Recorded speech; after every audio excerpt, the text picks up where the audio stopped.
welcome to the Hit Back. I'm your host, Nahaja Black. It is a beautiful day here in the 242. I hope that everybody's doing well, that you are enjoying your day, and that we are really, taking advantage of a beautiful Monday, even though it has all of the challenges that you can possibly imagine for some, and for others, it is just another day. So I hope that we are all, you know, being the best us that we can possibly be, and just enjoying ourselves, man. Don't take life too seriously at all times.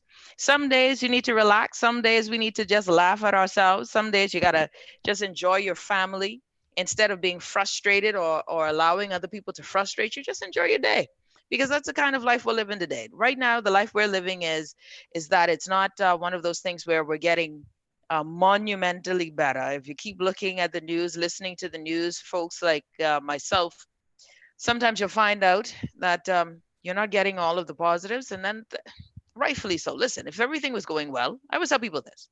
I love sports talk radio, because with sports talk, or with sports in general, sports is an interesting beast. Every day a team comes out, unless you're the Miami Dolphins.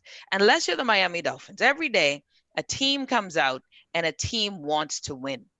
That's just how it is. The teams want to win. Unless you're the Miami Dolphins, you ain't trying to win. Maybe you are, but who knows for sure. Um, and also if you're the Washington football team now, because they're not the Washington Redskins, right? But you try to you come out every year. Every year, management wants to win. The general manager is under pressure to pick the right, players. The athletes are playing for contracts. Those who have contracts are now under pressure for rings if they care.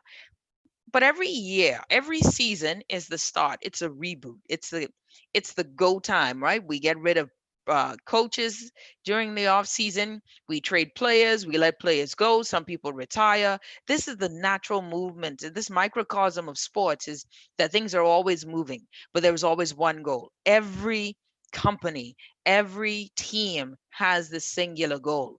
That singular goal is to win a title. Unless again, if you're the Miami Dolphins and you just hoping that nobody beats your unbeaten streak. But I'm being petty to the Dolphin fans. I am, but hey, what can you do? Ha! Beat me? You can't beat yourself. I kid. Anyways, so you have this thing where every team is looking to win, right? And every season, then there's new talking points. Who got traded? Who moved up? Who moved down? Who got picked in the draft? How does the team formulate itself? How is the offensive line, or how is the starting five? How is your back court? How is your front court? How is your pitch? Your pitching, now that we've changed the pitchers, or we've changed the lineup. In sports, there's conversation, and the conversation is bubbling over from excitement, anticipation, expectations, our curiosity. In governments, and in particular ours, there's a 5-year reboot, right? There's a 5-year start again that we tend to do now. But in those 5 years, do we actually believe that the team that is the government elect is actually interested in winning, not winning politics, not doing a year-long campaign, not just winning the election, but trying to win the country, like trying to put us on an international playing field so that we can compete as a nation to be the best in this, to be the first in this, to be the greatest in this? Have you felt that sort of national pride to be Bahamian, other than when it's sports? Other than when it's Shawnee on the track, or the Golden Girls when they won in 2000, other than those sports moments, when was the last time we really had this national pride? I think that's why it hurt for me so much when we canceled the World Relays, not because of the budget constraints, because if they were explained it and said that we can't do it another year, I would understand. But the embarrassment of canceling in that year, not understanding that this is the only time we get to show off who we are, right? This is when we show off. Taking into account that we've not even the one thing that shows us as strong, when we go out and we beat up our chests and we beat Jamaica and we hope for the best in seating arrangements, because we still can't even show up in our own stadium. More Jamaican flags are showed in our stadium than Bahamian flags, and we should all be ashamed of ourselves. But I digress on that point too. Here is the thing: the narrative of all you hear is bad news really is because there is nothing good to tell other than the piecemeal stuff. And you see, I have a challenge with the good news is always in the people, right? I believe that the good news is in the people. The good news is in the children. The good news is in the the stories that we don't hear about. And I welcome all of those wonderful news. Like, I was so excited to see Stevie Gardner get 3 jerseys for a bronze medal. He got a slew of jerseys and medals framed. And so he got his gold medal in the World Championships, which this year would have been another gold medal, I believe, in the Olympics for him. He got his silver medal, I think, in the something before, and a bronze. He's showing some great history, and we were so proud of him. And then, of course, Shawnee now is winning all of her meets, winning in her meets, setting records again. And those are good news things. But they're one-off things. They're not national progressions, and when we can look and say this is a part of a progressive movement to greatness, that we are making the necessary moves, that when we let someone go, it's because they weren't meeting the CEO mandate for that job. So then we have to put someone else in place, and they have to promise to meet these goals that the team knows, that the country knows are the goals. We don't have goals. We don't have the marks of the higher calling that great leadership would put forth. And it's not the leader's goals and vision, it's the people's goals and visions that is embodied in a great leader. You know what I'm saying? So with sports, I can always come with an analysis. Like, I watched the game last night with Dame Lillard. And you know what I came away with watching the Portland Trail Blazers beat the 76ers last night? The power of a number two. Damian Lillard in with Portland doesn't have a great number two. A great number two is when a number two can become a number one. How many times in our government do we have great number twos? There's a number two in the Progressive Liberal Party who wants to be a number one. Are we willing to give that number two a number one spot? Do you feel like Brave Davis is a number one? Did we think that Tommy Turnquest as a number two was worth a number one? So I can do commentary on sports every day. Sports is easy. Sports is fun. You know why? Because sports is hopeful. Even when your team isn't winning, you know that there's a next season, that every season, every turn, we are seeking to win again. Unless, well, let me don't rip on the Dolphins too hard this year, because I think Tua being there with Ryan Fitzpatrick, I actually think the black coach is going to do well. And I have to say the black coach, because there's only so few of them. I actually am looking forward to Miami this year. I think you guys got Minka Fitzpatrick. You guys are looking good. I think Miami will surprise me, but every year that happens with Miami, where you say they'll surprise you, and then the Dolphins are who they are, just like the Dallas Cowboys, who are an 8-8 team. Let's see if they'll get any better than 8-8. But again, I'm talking sports. Who wants to join me in that conversation? I can go on all day. But there's hopefulness in it, right? There's hopefulness in it. Where's the hopefulness in our nation? So the sad part is that folks need a good story. We need a new discussion. We want to be hopeful. You want me to come on the air and tell you that we are going to be better, but I can only tell you that we are going to be better, and we're only going to do better when we make adjustments and changes. We are a team that needs new leadership, a new GM. Maybe we need, and we are the owners, We are the owners of this team. The people of the Commonwealth of the Bahamas are owners of this team. We pick up a president of the team, a general manager of the team, but we are the owners of it. Why aren't we demanding that the president and the GM work in tandem?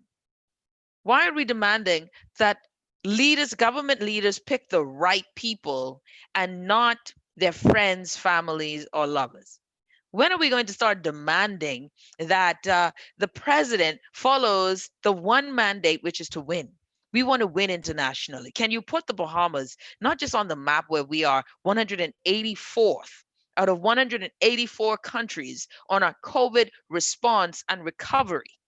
That is where we're sad, right? 184th. I this is go and type in GCI index, right? 100. We're last. That's us marking our manner as being last. When you hear about us, that's where the rich go.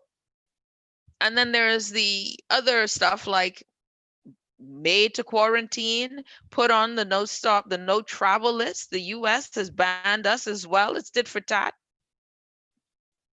Where if you come into the Bahamas, we probably on any given day we have more news than countries half, I mean, double, triple, quadruple our size. The amount of news we have, it seems, sometimes. But the Bahamian people want good news. We want good news as owners. Have you followed a sports team and your sports team sucks? You follow to see if there's progress. And then you get frustrated and you look at other people's teams and you figure I'm going to jump ship. I'm going to be a bandwagoner because you want to win. Winning feels good. Winning makes you proud. Winning gives you bragging rights. You can imagine, I got my good friend Marvin. Marvin is so excited that the Kansas City Chiefs have won, right? Marvin is the proudest fellow you can find. His Chicago Cubs won, and then his Kansas City Chiefs won. He has bragging rights. You want to win.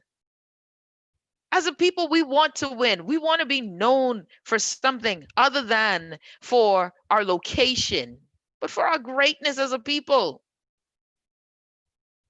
I look for greatness inside and outside of this country that's Bahamian, just as a reminder that greatness is in us, that we are international, even nationally. You know what I mean? Like, we have to be, we need a new, we as the owners need to check stock and look at our team and to determine if this is the way forward for us. What is the goalpost? What is the destination? We're frustrated because we're aimless.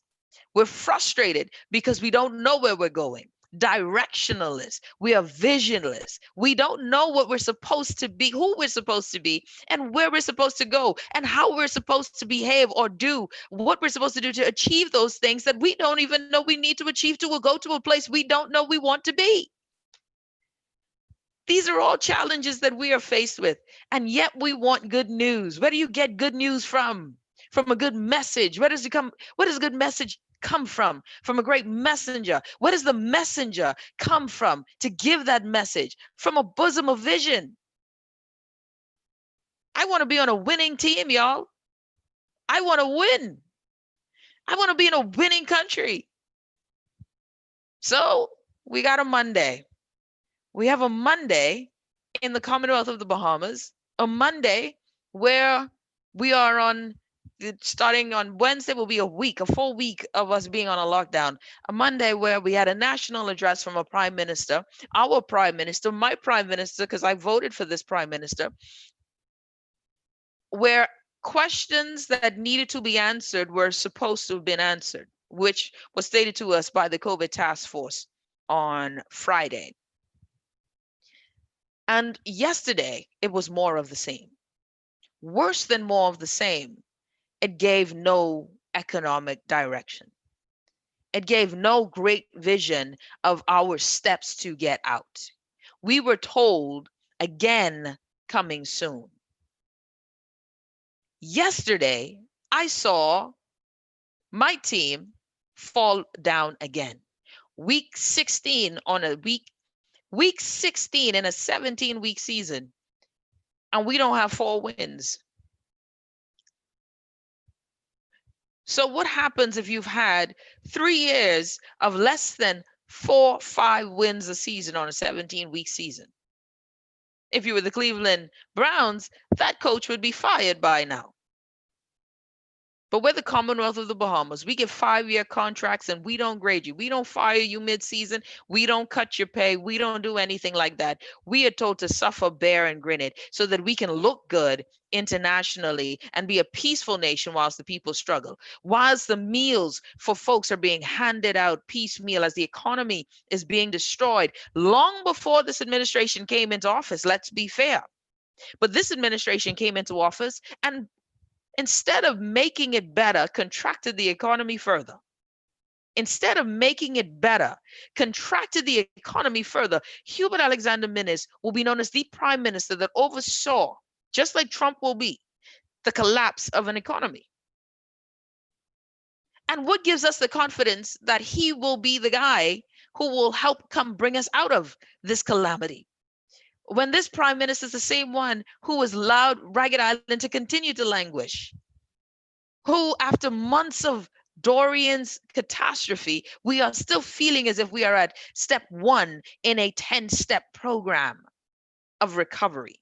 We are now in a new hurricane season, in the midst of a global pandemic.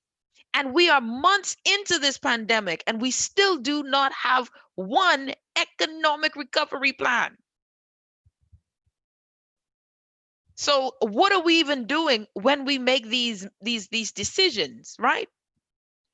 See, because it isn't just the plan, because you can say, okay, well, we plan on doing X, Y, and Z. I plan on going, because, I always, every year I plan on going to New Zealand, right? I always plan to go to New Zealand, quote, air quotes. I ain't reached yet. You know why? Because I didn't make the necessary strategic adjustments to make it happen. To make it happen. I was never intentional. It was mouth. Mouth could say anything. Now, I promise you, before I die, I have to do this. And since I don't know when I'm going to die, I should do it now. But that's the whole catch-22. Here we are on a Monday. This is our first national lockdown. We've been told about borders in the hospitals. And for me, this is, let me see if I can say this well. I hear the moaning and this now national announcement. We have so many people in the hospital who are without families or who have been left abandoned in the hospital.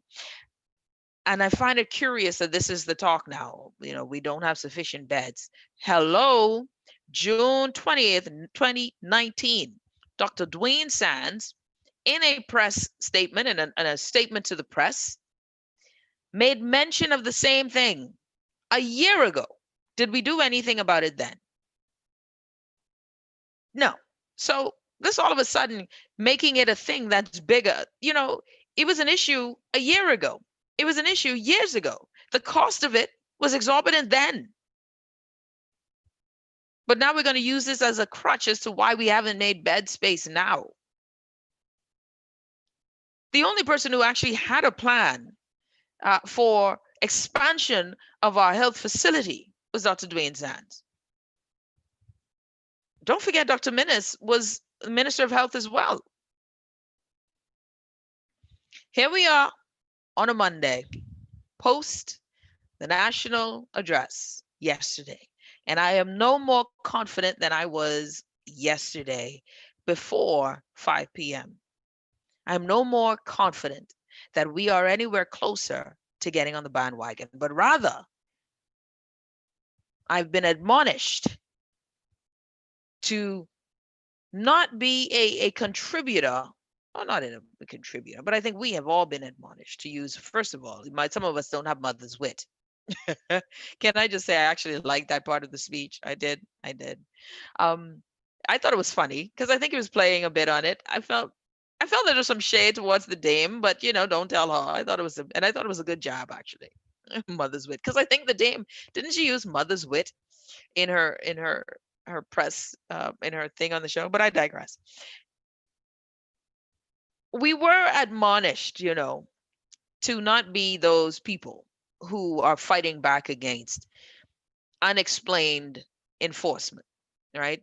To not be the people who are untrusting of the administration because they're not transparent. And I want that to be very important. This administration has not been transparent. Every journalist that has sat, every Bahamian who has listened realizes that we get more information through social media than we do through the direct channels. This is what is disappointing. I learn more things through my phone that I don't share with you because I'm waiting for the confirmation from 2 or 3 different sources, and at the same time, through the confirmation of the administration. And we're not getting that. But we're told to comply. We're told to trust. And yet, there's nothing short of incompetence all over by this administration to themselves. The opposition, hear me, the opposition does not have to work hard to oppose this administration. The DNA. If I was Arinthia Kumalafe at this point, you know what I would be doing if I was Madam Kumalafe at this point? I would have hired by now a group of videographers who would go ahead and just their sole job, and archivists and historians, their sole job would be get every time the prime minister double backs, every time someone in administration screws up a court case, screws up something that they were supposed to do and it goes awry, every time they say something and they do, that's all you got to do. Replay their own words to the electorate. And then at the very end, the DNA will not lie to you. Or the DNA, it's not in our DNA to lie to you. It's not in our DNA. You know, this is not in our DNA. Just do that. Because at this point, this administration doesn't have to work hard. The Progressive Liberal Party can do the same. Just take their words against them. This isn't the people being against this administration. This administration won 35 of 39 seats. Who voted for them? The boogeyman? You want almost the whole thing. Thank God they didn't win the entire House. For God's sake, do you believe, what would it have been? And this is why it's important for us too. In the next election, ladies and gentlemen, let's not be calm. In the next election, every member of parliament for themselves, every candidate for themselves. There's no party colors. Every candidate for themselves in the next election. If I was the KGM, they better do the same thing. Every candidate for themselves in this election. Every party must stand on its own 2 feet and be a progressive party for the people that speaks of a vision that is for the people. When a leader speaks who has come from God, guess what? The confirmation is in all of us. When you hear it, you know it. Yeah? Well, hey, look here, man. At this point, the team ain't working. I would never disrespect the Dolphins the way that this government disrespecting the people. Long speech yesterday, y'all. 40 odd minutes. Still not one thing other than, and let me tell you what the few things are, because I think it's important that I tell you what the few things are that's going on here with this, because there were some things that they shared that I thought was interesting to me. Of course, store hours. Well, let's go with this. So we have borders, right? And these borders in the hospital are going to cost us, or they've been costing us about $6 million a year, which for many people was like, say what, say, huh? $6 million a year. Yesterday, we found out there were 20 new cases of COVID-19, 15 in Grand Bahama, 5 in New Providence. In Super Club Breezers, what we were told is that Super Club Breezers East building of the hotel will be used as a national response facility to meet the needs of non-COVID-19 low medical care patients during the pandemic. The government is only asked to cover utility costs. Great deal. And you got to send a shout out to Super Club Breezers for allowing that. And that was a good deal to broker. It says there will be a contact tracing command center at the Malia Hotel, and this will be operated by a group of public health experts. To accommodate additional patients, South Beach Center, mild to moderate, Princess Margaret Hospital, moderate to severe, Doctors Hospital West, moderate to severe. They will be increasing bed capacity there. And I was told it was 80. The Office of the Prime Minister announced today 80 new additional beds will be provided for COVID-19 patients. PMH will continue the management of medical and surgical patients. The Cancer Society in Grand Bahama will be used to treat patients inclusive of COVID-19 patients. And I was told um, that they were having their challenges with capacity there. So the new unit is being constructed at the Rand Memorial Hospital. We don't know the date or time of that. We always knew that stuff were being constructed. The Rand Memorial itself needs to be constructed. $1 million per week to the National Food Distribution Task Force. $1 million a week over the course of us. If we have 110 people, that's 110,000 people. That's what, $9 per person at 27.5 thousand homes. That's 36.36 or $36.36 per household. And that's a week. So I don't know. I've been told that maybe everybody, the government's shopping at Costco, and so they can get things pretty cheap. Good for them. Um, but it seems like a small budget, but hopefully it's more than enough to help as best as we can. Says mom and pop shops will be able to participate in this food program. Most vulnerable, and I don't know, we'll see how that goes. They're ensuring that PPEs will be available to everyone. Effective this morning, the following islands are back to normal, no curfew or lockdown: Mayaguana, Inagua, Crooked Island, Acklands, Long Key, Long Island, Rum Key, Ragged Island. The lockdowns will remain the same for all other islands. Inter-island travel allowed only among those southern islands mentioned. And the past few days of the lockdown reveal there's genuine need for greater access to food stores. So they're making some changes. The extension of food store hours to 7 p.m. on Monday, Wednesday, and Friday, 6 p.m. on Saturday for essential workers. I still don't understand why we didn't continue with the several days a week thing, but hey, who am I to ask these questions? It's that kind of life we're living. We're going to take a quick break. When we come back, and someone wants me to mention the power of female leadership. Can I just say, for the record, that female leadership in these times has been exceptional.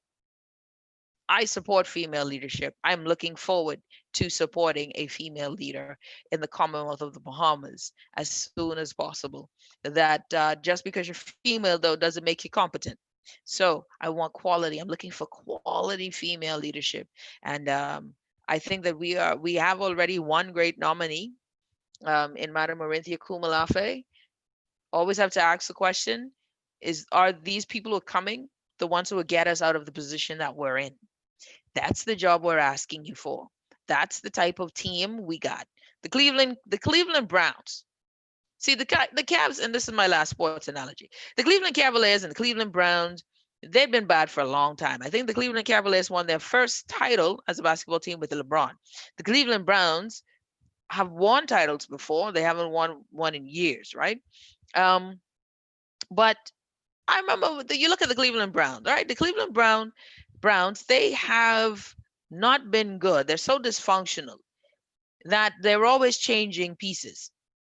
So it isn't just a matter of talent. Football is a bigger thing than basketball. Basketball, you can have one superstar, a quality number two who can be a number one. A great number two is one who can be a number one. Scottie Pippen could have been a number one, and he did, and he was a number one in Portland, and I think they ended up getting to a conference final. Just me trying to keep up. But I would say that you've got to look at the amount of Hall of Famers on a team. How many Hall of Famers do you see on this government's team, right? How many Hall of Famers? How many persons on this government's team can you say will be a Hall of Famer, right? Go back to Sir Lyndon, those days. How many names from Sir Lyndon are still etched in history, right? Hall of Famers. Let's try to remember if any Hall of Famers are on these administrations the most recent years, who will stand on their own and you remember for how great they were doing their job. Anyways, last sports analogy before I go, right? As we look at teams that are dysfunctional, as we look at teams that need to progress and move forward, dysfunctional teams always doing shuffling. They're always shuffling. And because they don't know what they need everywhere. They don't know what they're looking for, so the shuffle continually happens. And if you look at, one of the things you like about Belichick, the head coach of the Patriots, he knows his system. So the pieces are interchangeable. You just know exactly what you need. You don't need a superstar for every spot. You need the superstar for that spot. And I look at it, we are always shuffling, we're always moving pieces. When you're looking at a team that knows that they need to move to a winning column, or we're trying to get out of the loser column, we're trying to get out of being in the red to breaking even. Can I just get 8-8? 8-8 at this point. Can I get an 8-8 team at this point? You know what they do? They look for someone who can at least give you an 8-8. And you go higher, you look for high, and so that when you don't meet those high expectations, at least you break even. As a country, we are in the negative column.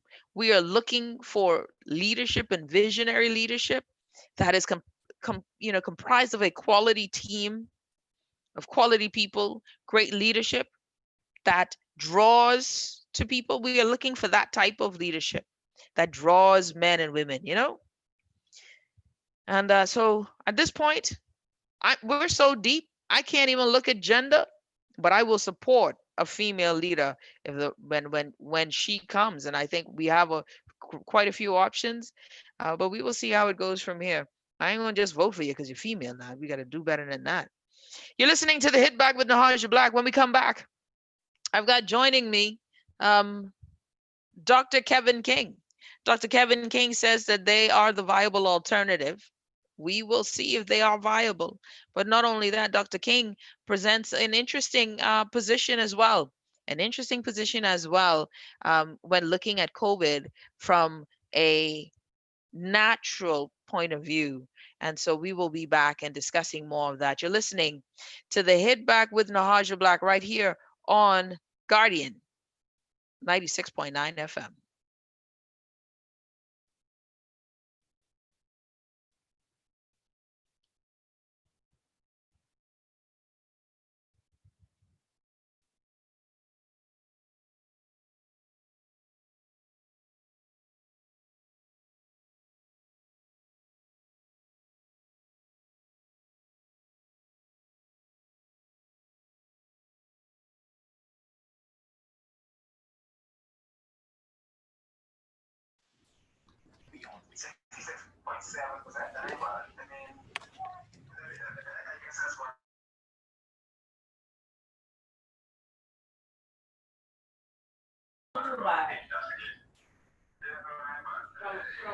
Hello, Nahaja.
It's Guardian Radio 96.9 FM, Nassau, Bahamas.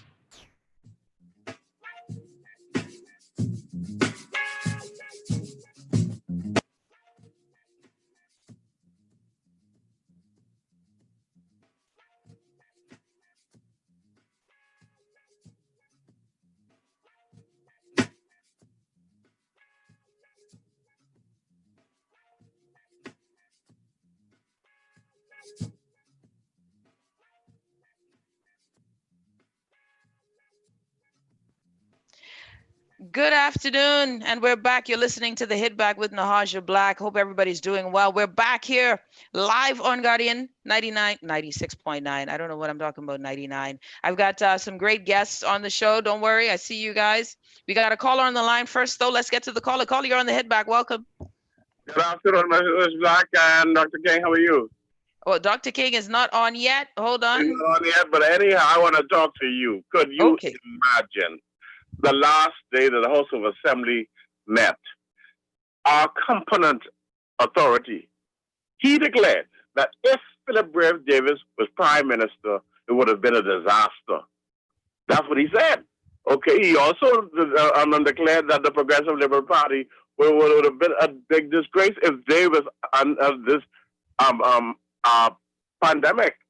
Okay, so now what is this from the United Nations? 184 countries evaluated, and we evaluate at last. So what position would Mr. Davis be in now if he was? What is this? Well, you know? I don't know. I don't know. What is this? You see, you ain't stupid. The man on Peter Street ain't stupid. I in the Grove and I stupid. I want to know if anybody in Tropical Gardens got all they said. You know, we got. I don't know what he dealing with. Okay, yeah. but you know, I stay on my Nipur and fame. You know. Say again. I don't know if he's listening to us area. Because man, he's just shooting blanks every week. Every week he's going wrong, man. You know, but now we got to pray for him some more, man. We got to pray for him. I agree with you, my brother. We got to pray for him some more. Listen, thank you. Do we have another caller, Kermit, before we switch? Caller, you're on the Hit Back. Welcome.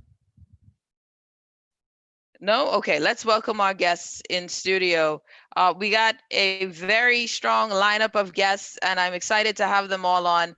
You can follow us. Don't forget, you can feel free to follow us on YouTube. You can visit my YouTube channel, Nahaja Black. I've got some texts here that I'll read as well.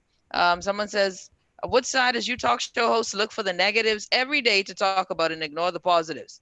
Talk shows have turned this country into a country of complainers and bellyachers. This country may not be what we want it to be, but we have a lot to be thankful for. Well, let's see how thankful we should be. Let's see how thankful we should be. All right, we got in studio, well, on air with us, I've got a whole cadre of good-looking Black men on my timeline. Look at God, won't he do it? Because, child, I was afraid, and I see Vanjie's hiding her face, so I don't know what Vanjie's doing over there in the corner. But we've got Dr. King. Where did Dr. King go? We've got right here. All right, Dr. King, it's good to have you, man. Okay, let me see if I can get everybody on this show one time. There you go. All right, welcome, Dr. Kevin King, the founder, the leader of the Kingdom Government Movement. Dr. King, how are you? Good afternoon, Nahaja. Good afternoon, Bahamas. It's always a privilege and a delight to grace your presence. Well, I mean, that's a little extra, but I'll take it. I don't.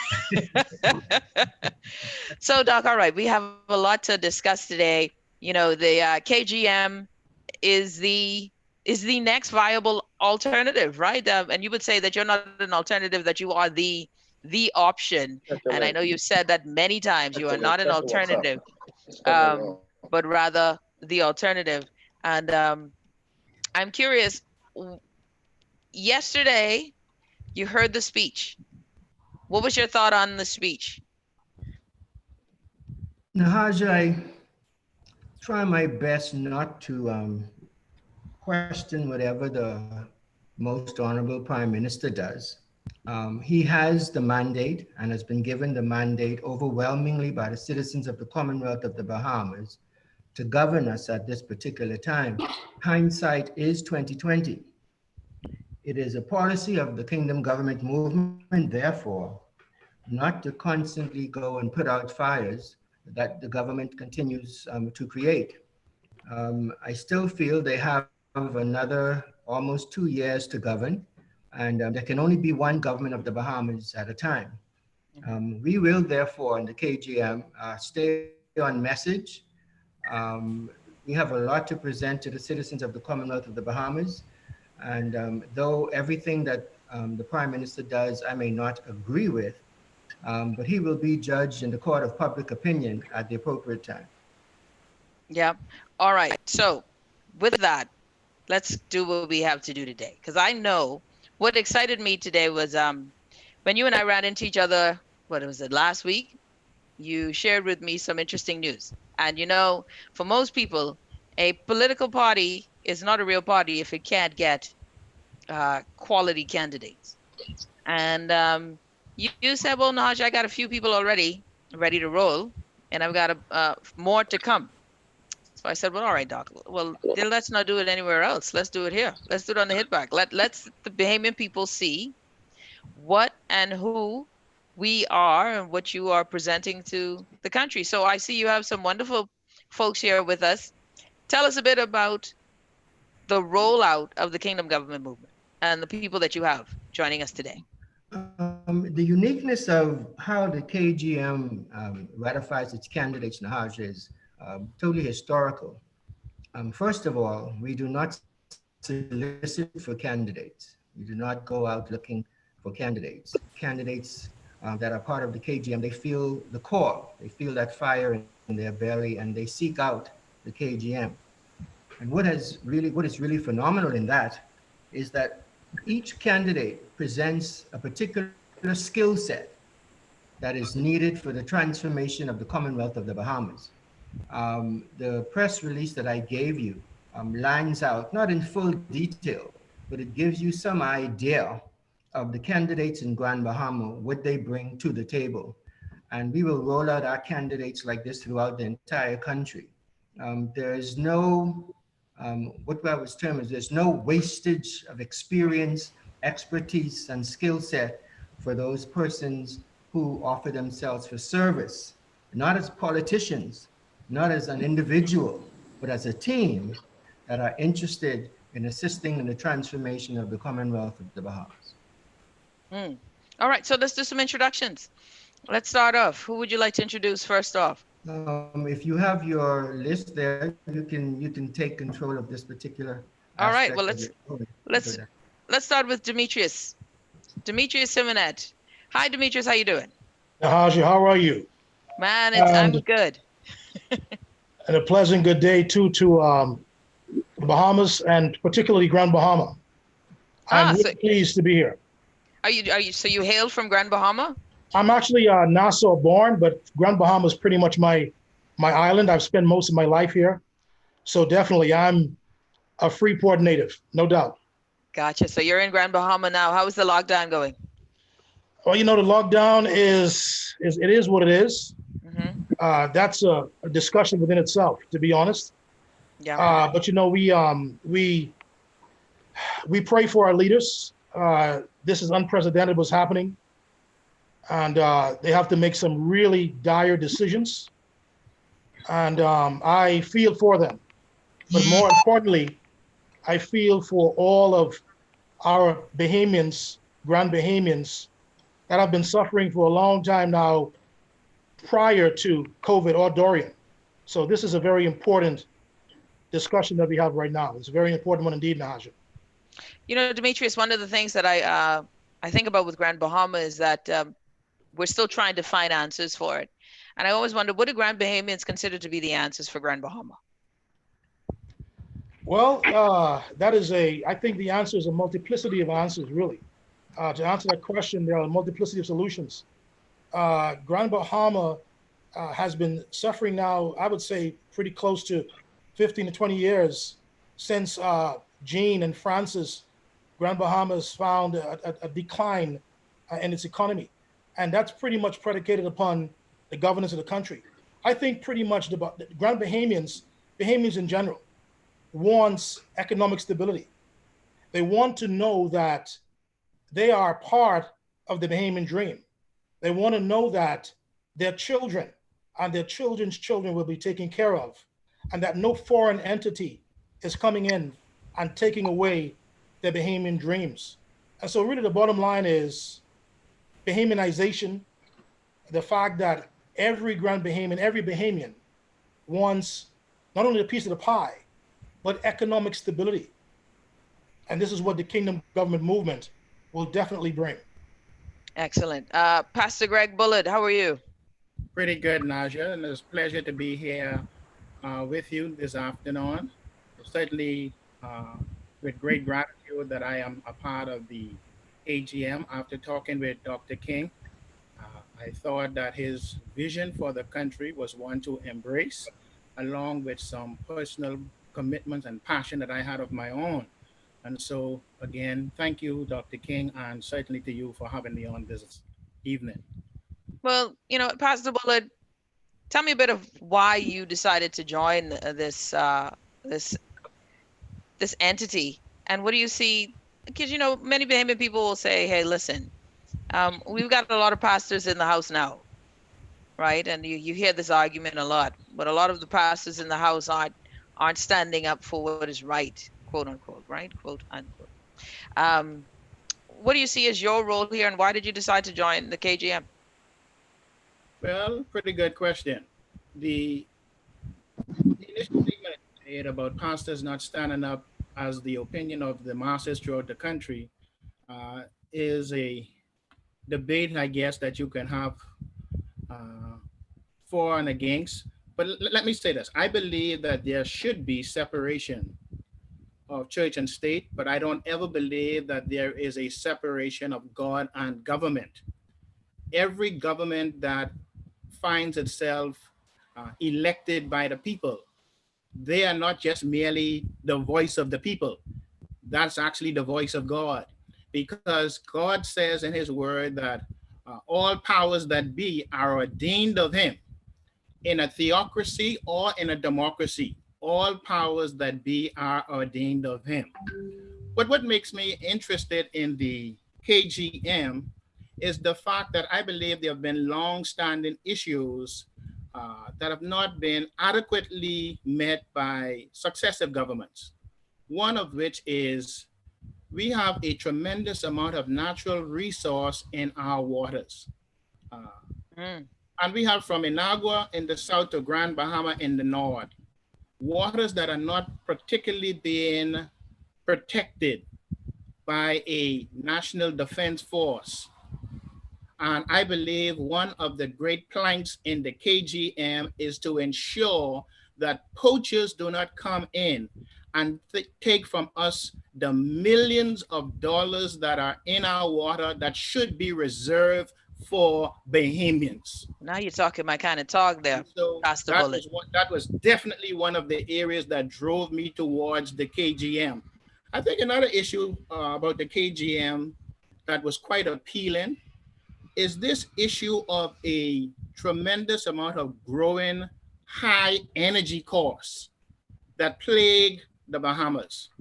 In Freeport, if you were to put on air condition in your home and it's extremely hot, you're looking to pay $500 to $1,500 a month just on power bill. What? The KGM idea of how to address reduction in energy costs is a marvelous one for every Bahamian to consider. And when you think about the great opportunities that we have to do that, it is more disposable money in the pockets of Bahamians who do not have to pay tremendously high electric and power bills. We have an answer for that I believe in due time when rolled out, most Bahamians will be really. Absolutely. Really, there's a you guys have an energy platform that you feel as if when push comes to shove, when it's time to roll out, that the Bahamian people will buy into it. You mean to tell me that energy is a part of this campaign? Because that's a big thing to me. Energy reform is a big part of the KGM's platform.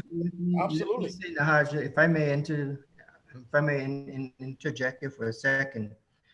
What you see on the KGM's platform and on our website is very minuscule to what the KGM platform really is.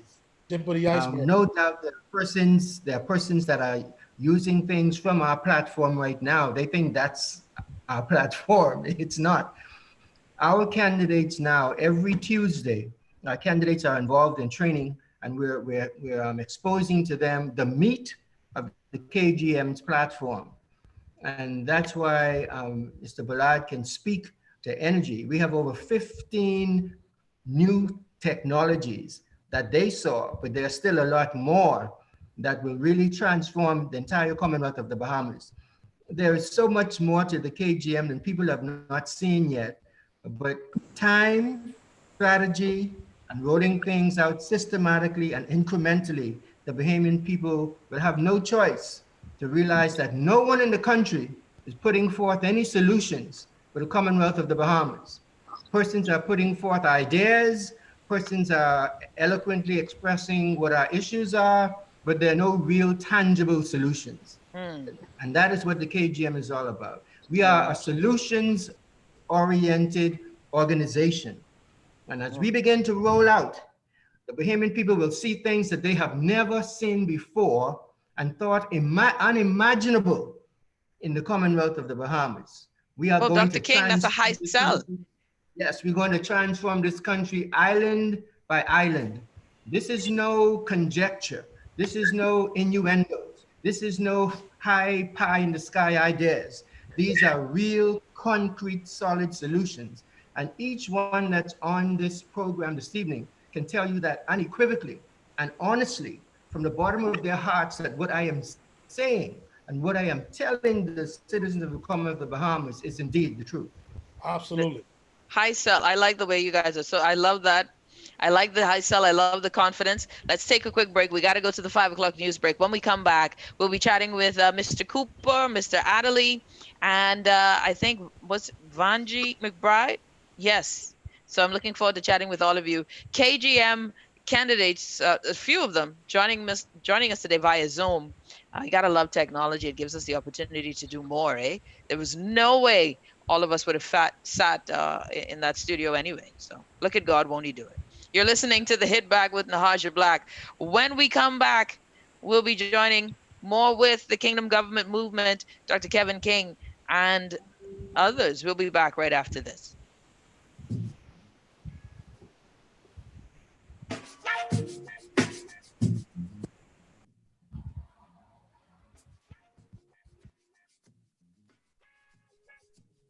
Team, can you all hear me?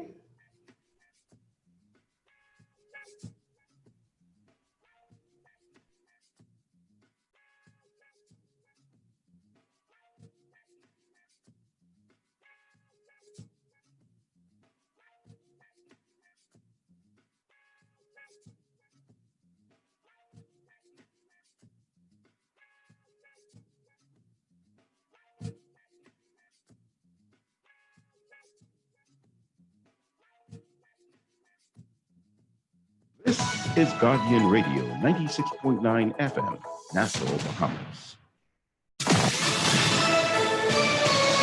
You're listening to the Guardian News Network. Good afternoon, everyone. I'm Taylor Ferguson.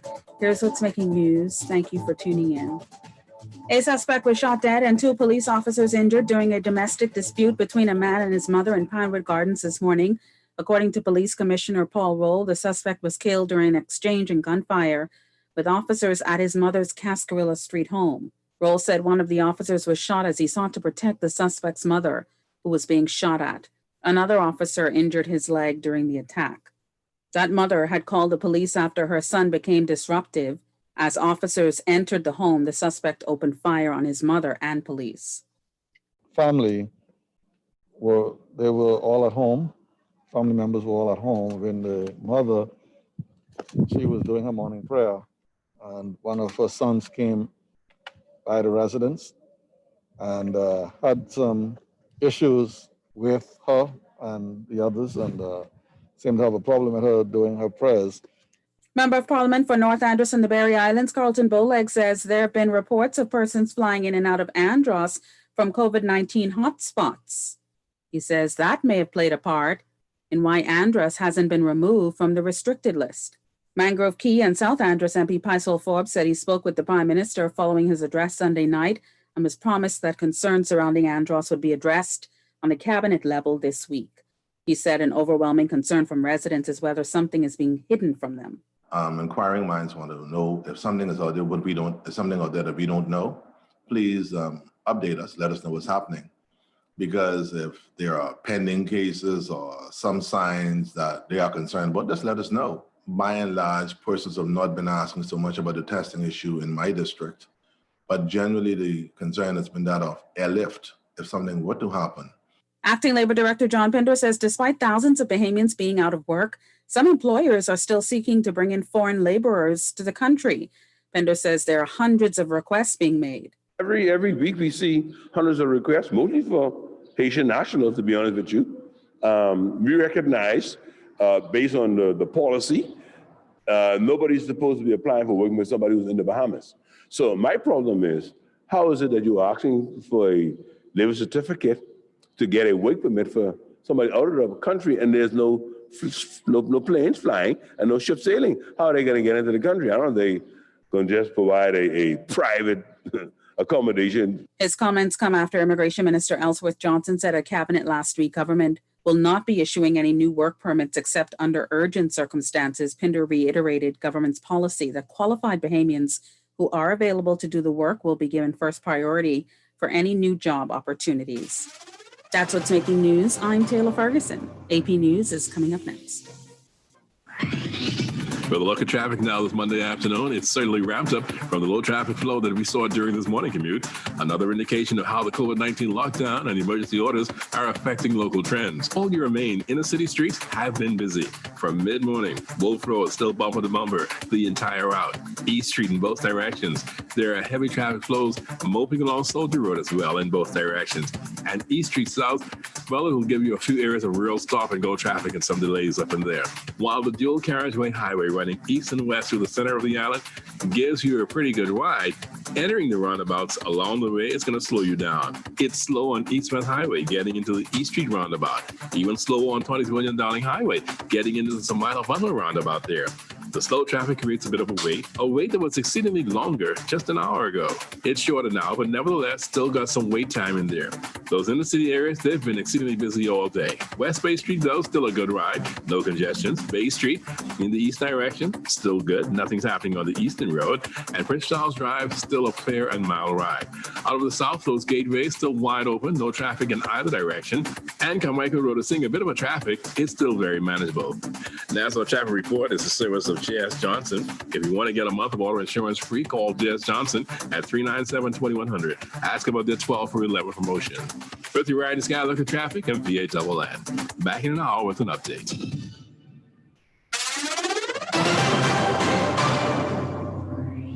Coronavirus update. I'm Ed Donahue with an AP News Minute. Stocks finished higher, the Dow up 357 points. Senate Minority Leader Chuck Schumer says President Trump's executive orders are incompetent. President Trump's recent executive orders are so unserious in terms of meeting the large needs of America as to be pathetic. They came after Congress couldn't reach a deal on a coronavirus economic relief bill. Majority Leader Mitch McConnell says they tried to work out a deal. Over the weekend, President Trump took steps to soften the blow of the Democrats' hostage tactics on American families who need help most. His decisions will help spare some Americans some of the pain from the Democrats' hostage-taking. White House Press Secretary Kayleigh McEnany says it's all legal. What we are doing is entirely within the executive capacity of the president. President Trump extended an expired benefit for unemployed workers, among other things. I'm Ed Donahue. This is Guardian Radio, your station for up-to-the-minute news, intelligent, interactive, and engaging conversation. 96.9 FM. Tired of banks forcing you to use technology to bank the way they want you to? Your convenience is important. So no matter what your banking needs, Commonwealth Bank's friendly staff are always available in branch for that personal one-on-one service. But when you choose technology, our online and mobile banking app offers you state-of-the-art functionality. The choice is yours. Commonwealth Bank. Bank the way you want.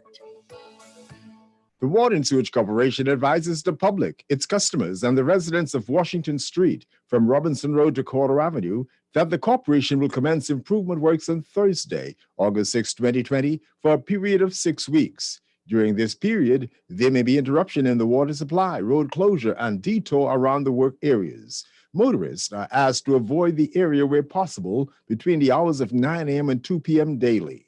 The corporation apologizes for any inconvenience caused. and appreciates your support as they work to improve their level of service. Protect the things that really matter to you. Shield Insurance is the insurance company that grows with you to meet your insurance needs through this beautiful adventure we call life. From automobile to home to life and health, boat, liability, construction, and business insurance, Shield has affordable policies, flexible options, friendly service, and the expertise to protect your hard-earned assets. Shield Insurance agents and brokers in Nassau, call 356-7202 or Freeport 352-5945.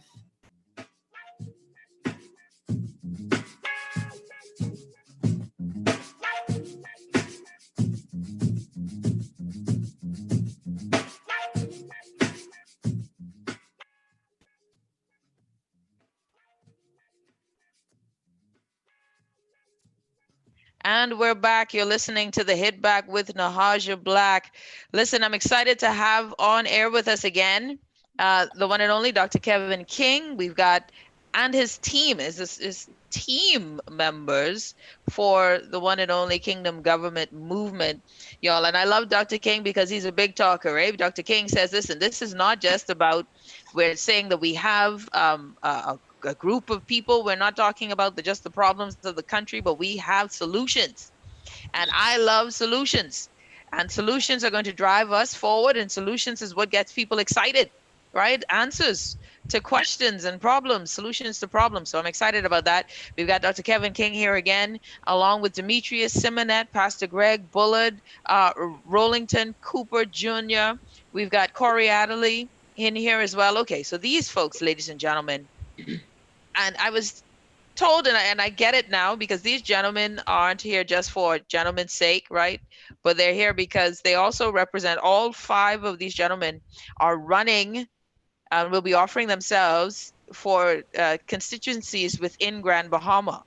So these are the 5 constituencies of Grand Bahama that are joining me on the show today for the Kingdom Government Movement. And I want to make sure I get this right. Pastor Bullard, you'll be contesting Pine Ridge. You're going after the independent, no, he will still be F&M, but I don't know if he'll be an F&M when they run. Freddie McAlpine. I don't know if Freddie McAlpine will get renominated, but that's a whole other story for another day. Yeah, okay. Dr. King, you might as well call Freddie Mac to the show, man. You don't want Freddie Mac on the Kingdom. Don't answer that. Don't answer that. Then we got Mr. Demetrius Simonet. Demetrius, you'll be contesting the Marco City constituency. Absolutely. That's against Michael Pintock. Incumbent Michael Pintock. My good friend. Oh yeah? Y'all are gonna be good friends in 2022, I'll tell you that. That's for sure. That's for sure. You know, that's right. We're gonna fight this out. Then we got Corey Adderley, who'll be contesting West End and Bimini. Who's West End and Bimini? Who's West End and Bimini now? That's Pakeisha Parker Edgecombe. Oh, you're going after Pakeisha. I wouldn't say going after. I know. Let's put it this way. The baton is about to exchange. Oh, it's about to exchange. We're about to. Yes. Is it going to be an exchange, or is it going to be a takeaway?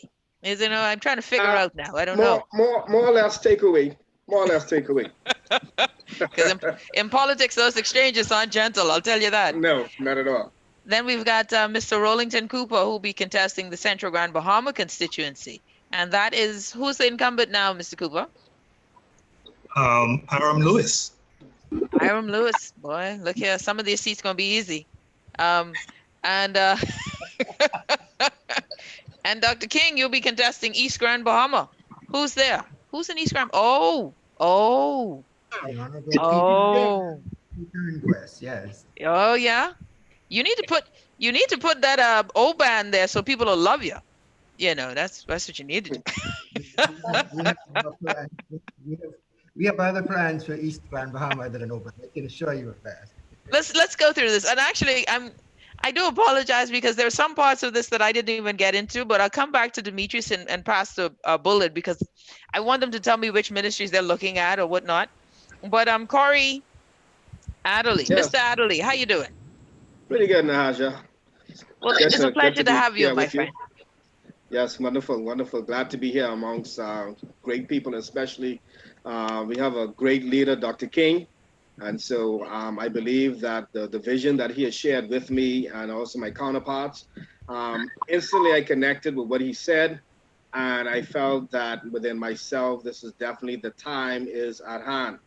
And so I feel very strongly to stand up and to go forward in this regard.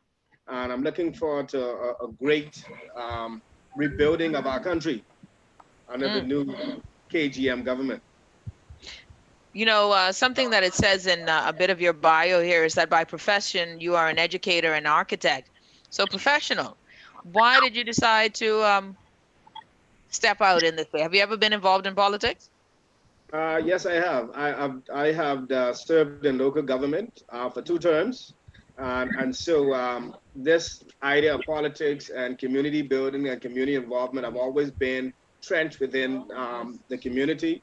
I've always been entrenched in terms of building people, building lives, and just making a difference in my community. And so this is just another step or another platform, which I believe God is leading us into at this time.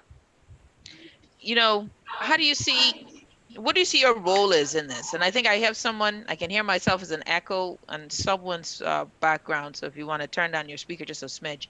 But what do you see as your role in this this organization? What do you hope to, if you were elected, and let's say the KGM wins government, what would your role be? I think my role would be more, I see myself more in the area of Ministry of Works. Either way, in that capacity, when you look at the infrastructure on our island, you look at the deteriorating coastlines, you look at the seawalls that is being deteriorated along the coast of West End. Some major development needs to happen there. West Grand Bahama, we lack the proper infrastructure in terms of hurricane shelters. And not because the competent authorities would designate a school or a church as a hurricane shelter, doesn't mean that that building actually fits the criteria in terms of structural integrity and soundness, because we're talking about bringing persons there for safety. And so one of the things we have to really relook at those areas, relook at some of the things that we've been doing in the past, because it's an assembly hall. It does not quite mean that that assembly hall is structurally sound, able to sustain, to handle winds, 200 plus, or even flooding. And so I see myself in terms of the rebuilding of our country, coastlines. You're talking about making sure the necessary hurricane shelters are in place, making sure that the coastline is protected, and just low-lying areas where residents are. We want to be able to put in the necessary infrastructure in those places that people can, sleep at ease, especially when the rain comes or when the flood comes. Let's put it that way. And one of those things where I'm looking forward to is when you guys talk about KGM being so progressive and has so many solutions. I'm looking to see what that means in terms of infrastructure, making us more resilient as a nation when it comes to hurricane preparedness, when it comes to knowing that we are in a country that the issues of global warming will affect us. Beach erosion, how does that affect us? And talking about it in a very futuristic sense. When we talk about carbon credits, is that a part of the national discussion of vernacular that our young people will be talking about in the future? That those are the things that get me excited. I see Dr. King giving us this big grin. What are your thoughts on that? Because those are the things when I talk about the future, when I think about excitement. Yes, we definitely will reduce the carbon print in the Commonwealth of the Bahamas. Remember, the platform is not fully unveiled yet. When you see it, Nahasha, you would say, OMG. Yeah. OMG. I like OMG. Oh, I've been saying a lot of OMG lately, and it hasn't been good. I'll tell you that. We have next Mr. Rollington Cooper. Mr. Cooper, am I saying your first name correctly? Yes, ma'am. Mr. Cooper Jr. And, let me put that Junior in there. Yeah, you worked hard for that, Junior. Your father did. I don't know, but let me put that in. It's a pleasure to have you, Mr. Cooper. It's good to have you on the show. So, you will be contesting, like we said, Central Grand Bahama constituency, and that is you said Hiram Lewis. Yes. Hiram Lewis. All right. So tell me a bit about. It says here you're an accomplished artisan, right? You're an artist. So yes. I'm wondering, right, because I have a good friend of mine. She is a brilliant junkanua, brilliant at administrator, and her, as well as some other young people, are struggling with the fact that during COVID, of course, things have changed, right? Social distancing, reducing crowds. We aren't doing regatta. We aren't doing a lot of these things that we would normally do. This summer is really different for a lot of us in our ability to connect to people. And before this, we were also struggling with artists being um, noticed, right? Or given us an outlet to be artists. Musicians not giving a venue like we used to back in the day. I remember as a young child, you could go to any hotel and there would be artists in the foyer, in the lobby. You would go downtown and there would be someone, playing music. You had Gombe. There's still, it seems as if those days of our natural selves, our cultural selves is reducing. As someone who's an artisan and now a part of the KGM, what do you see as your role in helping to push that forward? Well, my role as an artist is KGM. Okay. Hold on, your audio is a little spotty, Let's see if we can get that going. Okay, try it again for me, Mr. Cooper, one more time. Yes, my role as an artist, my experience began at an early age, the age of 13, where I drew and I sold my and okay. All right, we're still having some challenges there. Let me get back to you. Let's see if we can get you get some assistance, because your audio is dropping in and out. And unfortunately for radio, it doesn't work well for radio with the audio dropping in and out. Because at some point you're coming in clear, and then others you're just going missing. I don't know. Are you able to?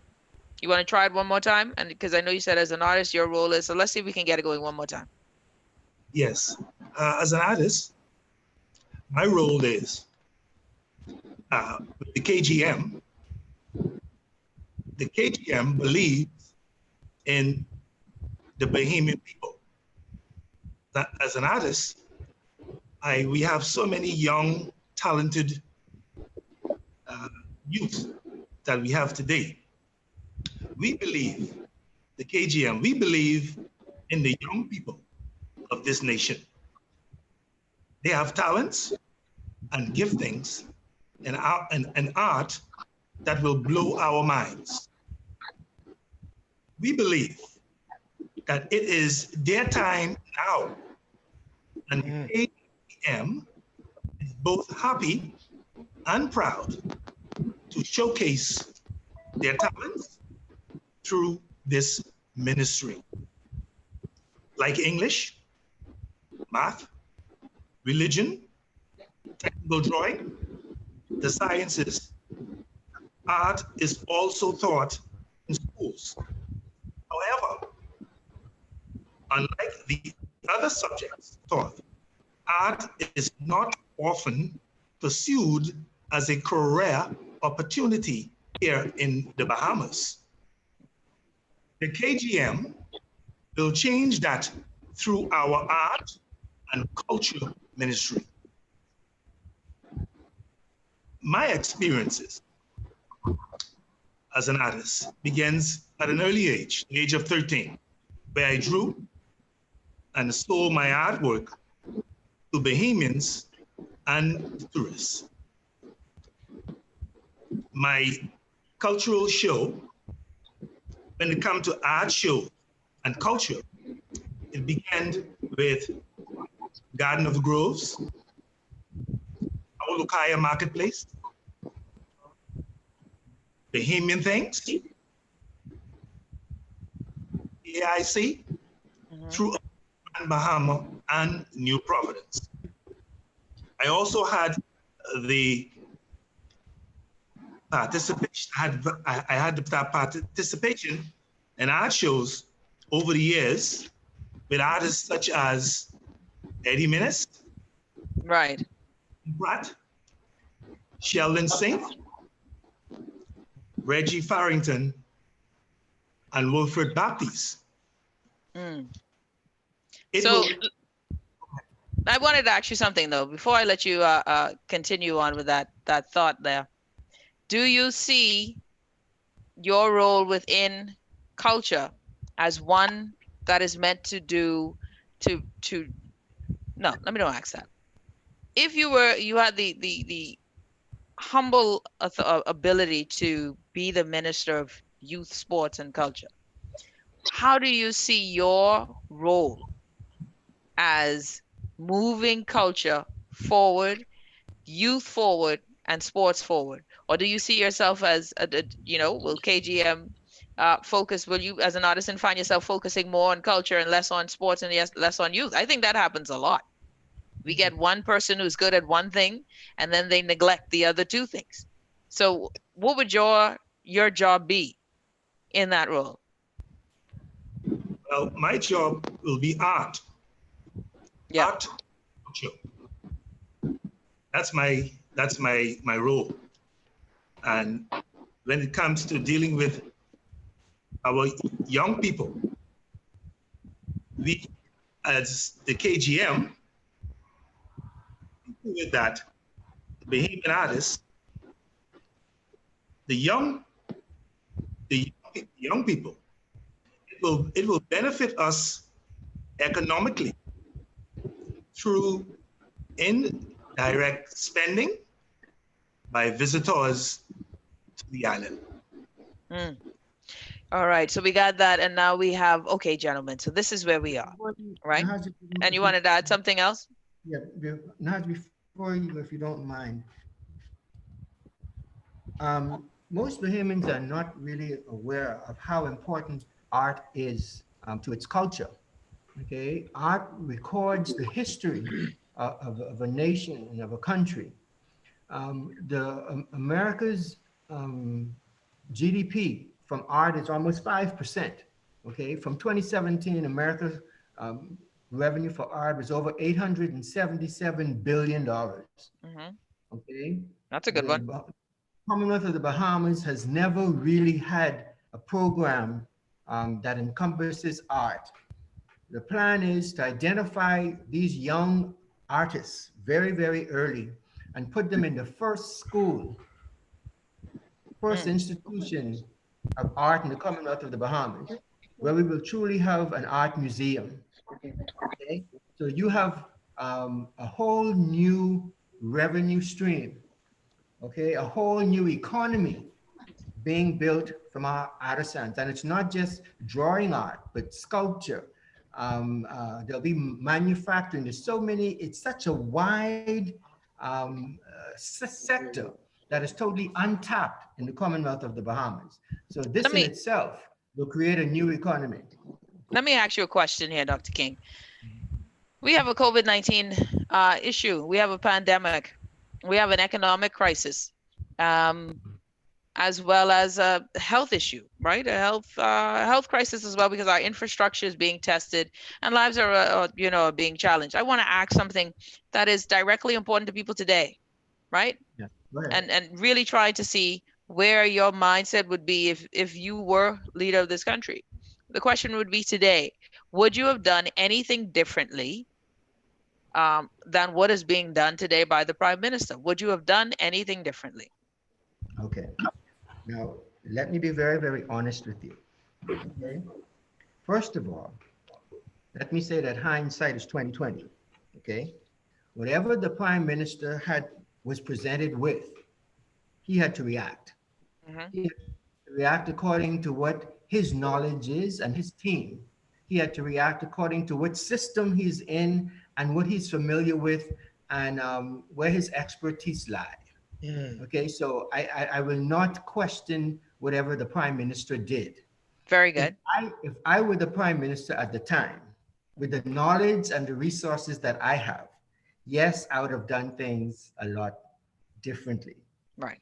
Even though I may have still had lockdown, not lockdowns, I may have still implemented social distancing and wearing the mask periodically, but it would have been a more proactive plan. Okay, there are so many different areas, there's so many different therapeutics, there's so many different complementary and integrative medicines. My first and most important priority is to the health of my nation. Okay, you cannot run from viruses. In this era of modern technology, we are still using the same method that we used from the 1900s, which is wearing the face mask and social distancing. That is not new. Okay? There has never been a man-made vaccine that has cured or eradicated any disease in the history of this earth. Not one, nada, nothing. Not smallpox, Not not measles. polio, nothing. So the notion that we are looking for a vaccine to solve this problem is unconscionable. It will Hold on. never work. Let me ask you this question, Doc, and because I want to keep your mind on that, but stick a pin in it for 1 second, just to add to Axe on this. Not one vaccine has been used to eradicate any virus. That's what you're saying. So when we look at, because I mentioned it on the show a few times, how surprised I am with the measles outbreak. As soon as folks stopped taking the vaccine, scientists said, well, it caused, the herd immunity was done away with, and so measles now show up. It showed me that, hey, measles never left, obviously, and that whatever, superhuman shield we were all wearing with these vaccines, if a few of us stop taking it, we're still susceptible, right? But at some point it does help. Don't they help in some way? They help. Vaccines help, right?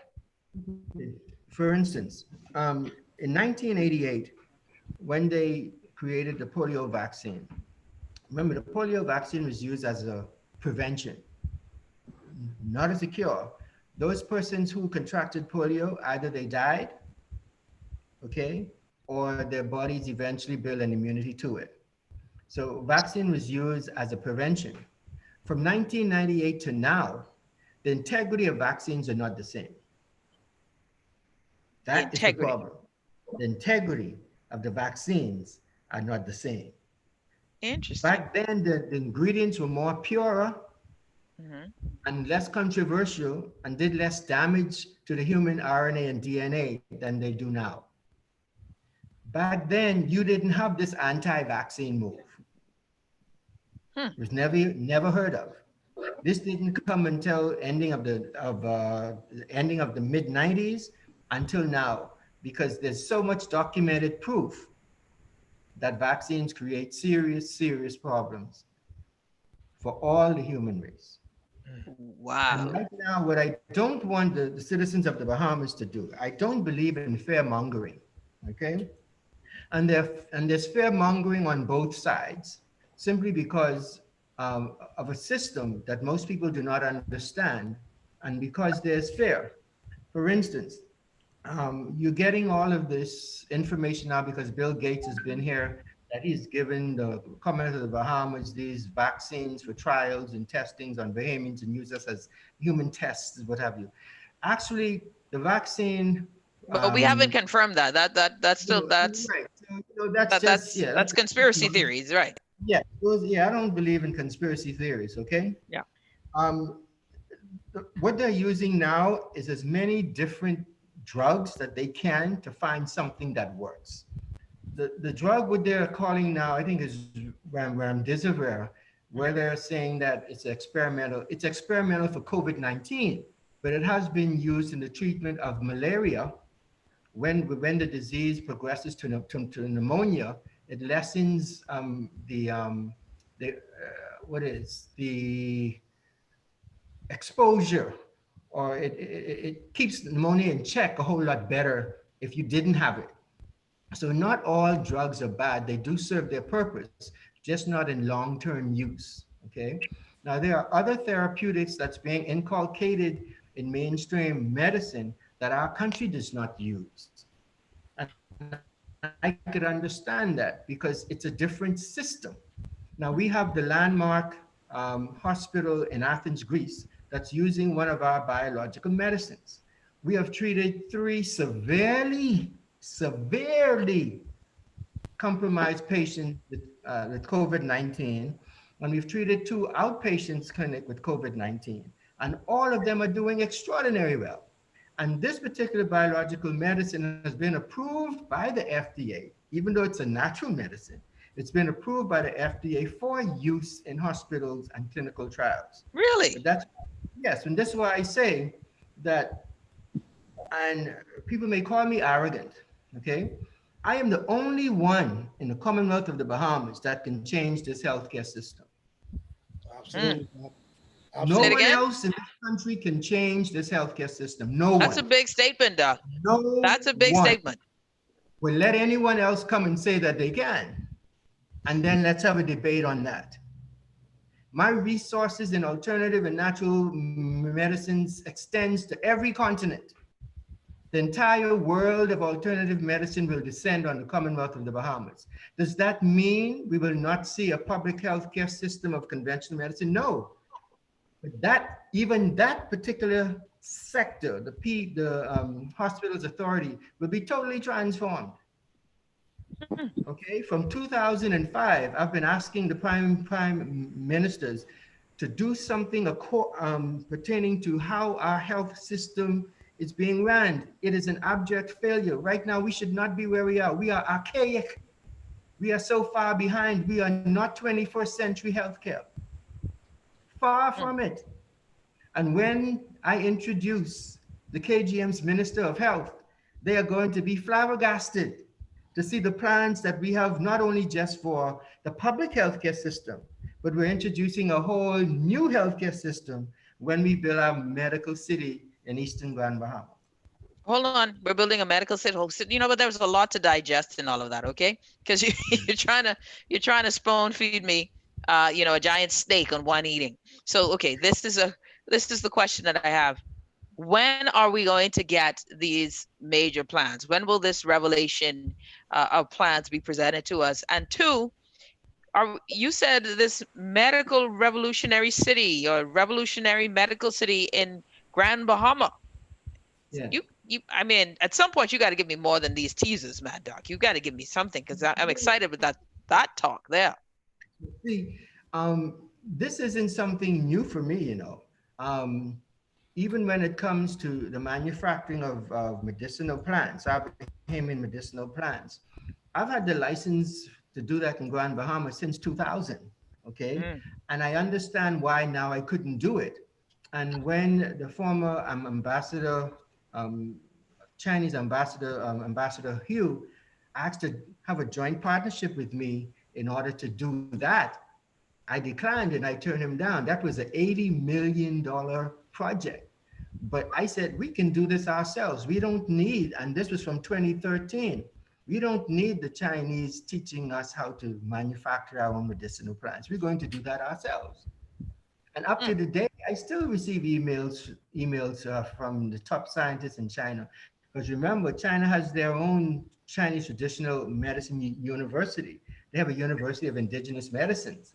And that is what the Bahamas is going to have. We are going to have a University of Indigenous Medicines in Eastern Grand Bahama. The plan is, the vision is clear. The vision is clear. The Commonwealth of the Bahamas is going to be the hub for alternative medicine throughout the entire world. March next year, barring any instances with COVID, all scientists from each continent will be here in the Bahamas. We're going to have a major conference like I did in 2006. And we are going to set the table for what the Bahamas can look like as far as health is concerned. We ought to be the healthiest nation in this region, and we will be. Sounds costly. It sounds costly though. Like where are we going to get this? Because you know, in 2022, here's the thing, Doc. In 2022, economically, I don't know where we will be. I don't know what we will look like. And you know, there are many plans that one can have before looking in the coffers, right? Of course, there will be a national budget that we will have, the last one before the next group comes in. And but it isn't until you go in. So what do you think you'll have? Can I interject before you go down that road? Yeah. See, that's what all these prior governments have been waiting to do. And I'm sure that's what everyone else is waiting to see, what's going to be in the public treasury when we get there. I'm not concerned about that.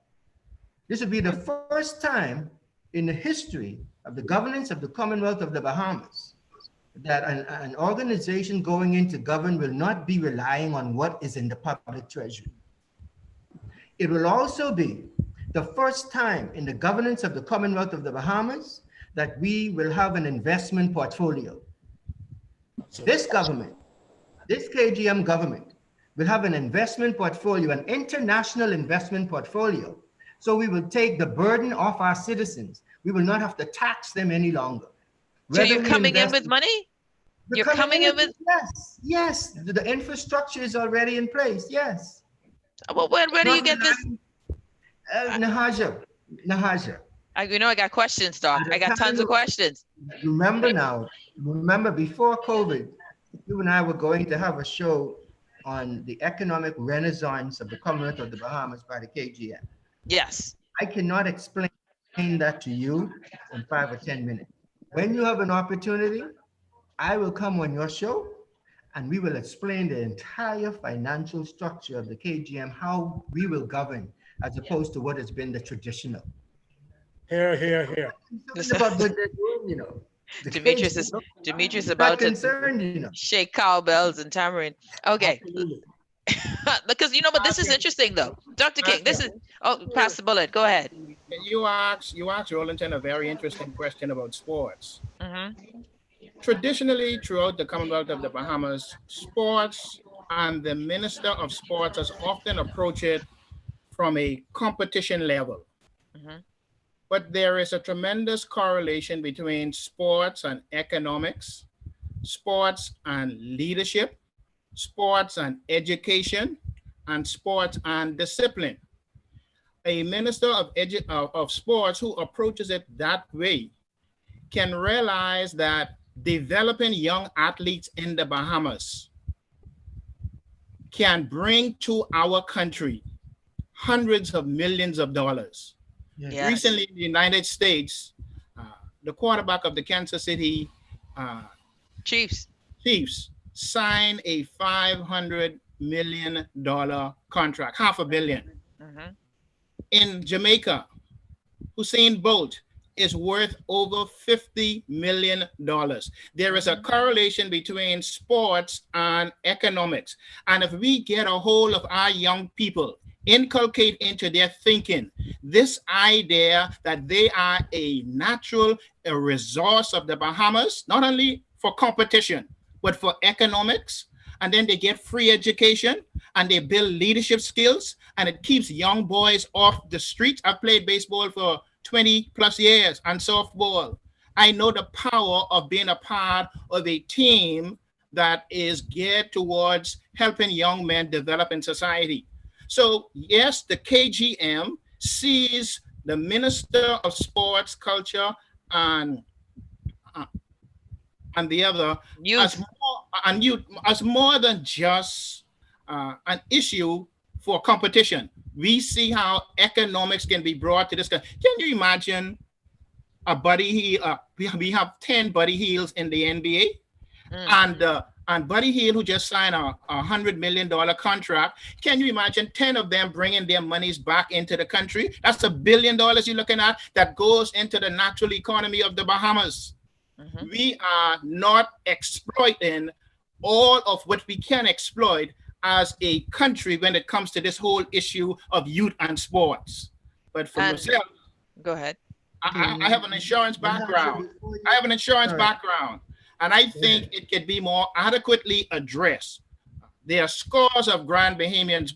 If you drive through Grand Bahama, east to west, any casual observer would recognize that houses still have taps, blue taps on them.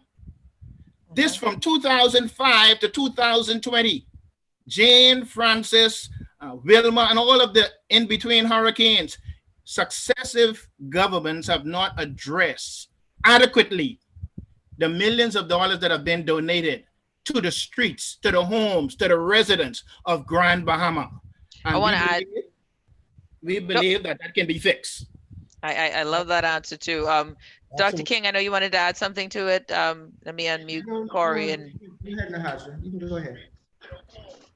Let me ask something I wanted to put here. Says Mrs. Black, what about technology? Can you ask the group, please? I would like to see us and our country as a technology hub. Anybody want to add to that? Can I address that? Please go ahead. Technology. For too long now, the Bahamas has been just recently, last, I think 2 years, the Grand Bahama Port Authority was the host of what they call the first annual technological hub, technological competition. It was housed in the Grand Lucaya. My partner and I actually participated in that. And all in that technological competition, there were present from Silicon Valley, Google, some of our outstanding young scientists like Janimphus Higgs. They were all present there. My partner and I, we participated amidst, I would say, probably 50 participants. We came second in that competition, and we came second on this platform, introducing the first Bahamian-owned digital educational platform grading system, student information systems. We came second on that. We were personally told from some of the members there from Silicon Valley and from Google that we should have easily won that competition. The representative from Silicon Valley told us that have we presented this to the Ministry of Education, of which I replied, of course we have. Technologically so, Nahaja, we are definitely not in the 21st century. We are way behind. Under the Kingdom Government movement, with the able leadership of Dr. King, the Kingdom Government movement right now will absolutely revamp our educational system. Totally revamp it, totally re-energize it. We will introduce a new curriculum. We will actually deal with education and from a trichotomous perspective, meaning teacher, student, and platform. Every aspect of education will be integrated with technology and cutting edge technology. Right now we have at our disposal IBM, who is going to allow us through education and technology to completely introduce and to totally revamp our curriculum through a artificial intelligence platform. Right now, as we know, schools are in a serious disarray. The Ministry of Education right now is running around wondering what platform are we going to use? Will we allow our children to go back into the classroom amidst this COVID-19? Will we have a blended type atmosphere where online digital classes and in actual classroom teaching? Right now, obviously, we know that our ministry is reacting to what's happening. Under the Kingdom Government movement right now, we have the answers that will take care of our educational situation in the country right now. From a teacher, from a student perspective, from a platform perspective, we are definitely going to completely digitalize. All aspects. So you're talking, so this even right down to Haja, to textbooks. We are going to do away with the manual textbooks. Our kids right now, in terms of grasping their attention, we need to go ahead and deal with what their attention issues are and their attention level is. Our children right now are technological savvy. We are going to bring in digital textbooks. Right. We are going to, go ahead. I see you want to ask a question. No, because I was thinking to myself again, it goes back to, boy, I'm hearing a lot of good stuff, but I don't know if y'all can do this. Listen, I will tell you where my skepticism comes, guys, and I want to be frank. We're listening. This is the frankness I'm going to present to you here. The last time the I got a lot of promises. It was on the speech from the throne, right? And when that speech from the throne, I'll tell you what, I think we promised on from that speech of the throne by this administration was at least 30 things, right? And I look at our country as our system of governance, or our system administratively, as thick molasses. I hear a lot of good stuff, guys, a lot of good stuff. But we are Can I to the help you, point, Martin? Bahamians would say that a promise is a comfort to a fool. What makes the KGM believable? Let me tell you what's uniquely different about the KGM and what you've been hearing over the years. Every election cycle, the Progressive Liberal Party and the FNM puts out a manifesto, things that they are going to do in the Commonwealth of the Bahamas. They base that on what they would find in the public treasury of the Commonwealth of the Bahamas. If the revenue is not there, then would they come and say, we cannot carry out our programs, because that is something that they want to do. They have no partners in this regard. The KGM, we have international partners all over the world. Absolutely. Okay, Absolutely. and that is what makes this so different and so unique. That's why I say we're not relying on the public treasury to get this done. We have international partners that will partner with the KGM to introduce most of our technologies. And that is the significant difference. Here you have persons opposite outside of the government now. Everyone is saying the country is broke, but yet still they want to govern. Why would you want to govern a broke country? If my business, if my business was broke, I didn't have any money, and you don't have any money to bring into it, why would you want to buy my business? Very good point. Unless it was a fire sale, right? Unless it was a fire sale. Okay, so if you listen to the Honorable Brave Davis, he offers no solutions to anything. It's just what the government is doing. It's what the government is doing. It's what the government is doing. They should do this. I call on the government to do this. I call on the government to do that. But nothing, this is what I am going to do. This is what the Progressive Liberal Party is going to do. But instead, they have surrogates come on the radio shows for 2 hours, 2.5 hours, and speak from their own opinions, not from any platform, just their own opinions as to what they think should happen. But the Most Honorable Brave Davis would not come on the radio program himself and say, this is the vision that we have for the Bahamas 5, 6, 7, 8, 9, 10 years down the line. Okay, none of them has ever done that in the history of the Commonwealth of the Bahamas. None of these leaders.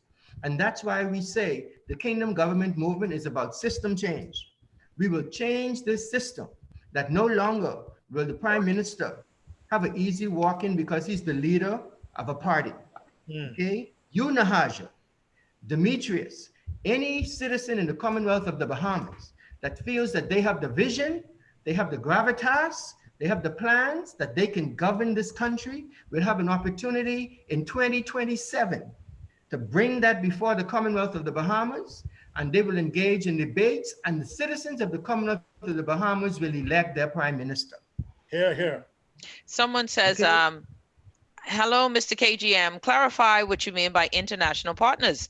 Are you suggesting already your government contracts that you already have government contracts lined up? Because go ahead. It's not government contracts. I don't believe in foreign direct investment. That system is an abject failure that has been a detriment to the citizens of the Commonwealth of the Bahamas. What we have are partners that's willing to come in and partner. The KGM government will only be a facilitator. Okay, Bahamians will own every single manufacturing project we bring into this country. Here, here. Okay, we have partners that believe that the Bahamas is so far behind, but believes that the Bahamas can be so far ahead. These are persons that used to come here many years ago and love the Bahamas, but they will not come in this environment. Now, I don't like to say the Bahamas is corrupt.